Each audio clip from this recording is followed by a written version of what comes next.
तुम्हाला माहिती आहे का, सिंधुदुर्ग किल्ल्याचे भूमिपूजन हे किल्ल्यात न होता किल्ल्यापासून 3 ते 3.5 किलोमीटर दूर अंतरावर समुद्र किनारपट्टीवरती झाले आहे. नमस्कार, मी आहे कोकणची ऋषाली आणि आज आपण आलोय मोर्याचा धोंडा बघायला. सिंधुदुर्ग किल्ला, किल्ल्याचं जे भूमिपूजन झालं होतं तर ते या इथे झालेलं मोर्याचा धोंडा, म्हणजे इथे भूमिपूजन केलं होतं.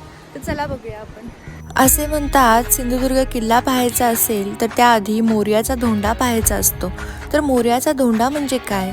तर 25 नोव्हेंबर 1664 रोजी साक्षात छत्रपती शिवाजी महाराजांनी किल्ले सिंधुदुर्ग बांधायला घेतला, तेव्हा सर्वप्रथम किनाऱ्यावर या मोर्याच्या धोंड्यावर श्री गणेश, शिवलिंग, चंद्र, सूर्य, नंदी आणि पादुका या सर्वांच्या साक्षीने गणपती पूजन केले आणि त्यानंतर सागर देवतेला नारळ अर्पण केला आणि मग कुर्टे बेटावर जाऊन मानाचा चिरा बसवला. अर्थातच छत्रपती शिवाजी महाराजांची शिवलंका बांधण्याची सुरुवात ही मोर्याच्या धोंड्यापासूनच झाली. तर ऐतिहासिक दृष्ट्या अत्यंत महत्वाचे असणारे हे मोर्याचा धोंडा हे ठिकाण छत्रपतींच्या पदस्पर्शाने पावन झालेल्या मालवणच्या किनाऱ्यावर 360 वर्ष काळाचे घाव सोसत अढळपणे उभा आहे. पण किल्ल्यापासून 3 ते 3.5 किलोमीटर लांब अंतरावर हे ठिकाण असल्याने तितके कुणाला माहिती नाही व थोडेसे दुर्लक्षित झाले आहे. पण आता तुम्हाला माहिती झाले असेलच, तर मग यापुढे सिंधुदुर्ग किल्ला पाहायला जाताना या ठिकाणाला अवश्य भेट द्या आणि कोकणातील अशाच इंटरेस्टिंग गोष्टींसाठी मला फॉलो करायला अजिबात विसरू नका.